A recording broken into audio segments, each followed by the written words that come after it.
Il faut que notre réveil spirituel soit soudé sur la parole de Dieu. Je regrette que des éloquents serviteurs, quand ils ne prêchent même pas la parole. Je dis, ils ne prêchent pas la parole de Dieu, ils prêchent le développement personnel, ils prêchent les histoires de femmes, ils prêchent une philosophie, ils ne prêchent pas le Seigneur Jésus qui est venu dans ce monde pour libérer les captifs. Ils ne prêchent pas Jésus-Christ qui est venu dans ce monde pour sauver les pécheurs. Ils ne montrent pas Jésus qui est venu dans ce monde pour nous préparer une place dans les cieux.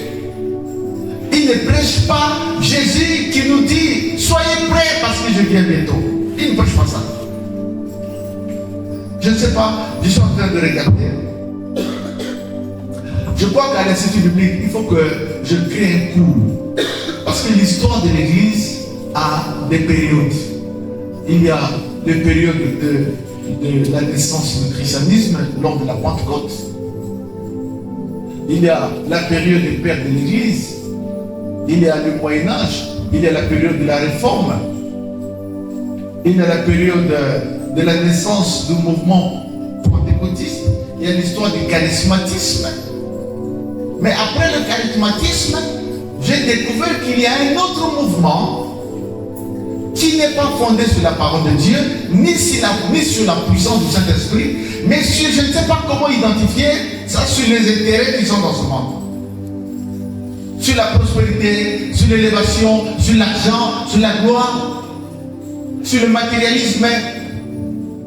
Il faut que je reste tranquille, que je continue ma recherche pour identifier le réveil de ce temps. Ce n'est même pas un réveil.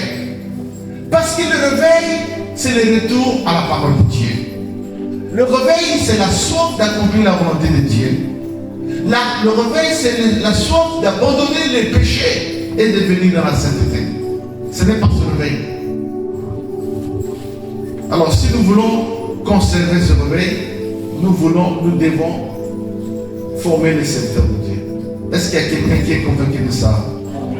Qui croit que la seule façon de bâtir l'église de demain, c'est de former aujourd'hui? Qui accepte ça? Acclame le Seigneur. Et former, mais droitement formé. Il faut bien être formé, mais tu as quelle formation toi pour former? J'ai connu un homme qui est venu ici, chez moi. Il dit, j'ai fait une école biblique, ça fait 1 mois. J'ai dit, tu n'as pas fait école biblique. La Bible a 66 livres, rédigés pendant une période d'environ 1500 ans. Et toi, tu veux étudier la Bible en 1 mois. Tu es qui? Tu auras quoi? D'abord, 1 mois là, c'est même pas un cours du Nouveau Testament.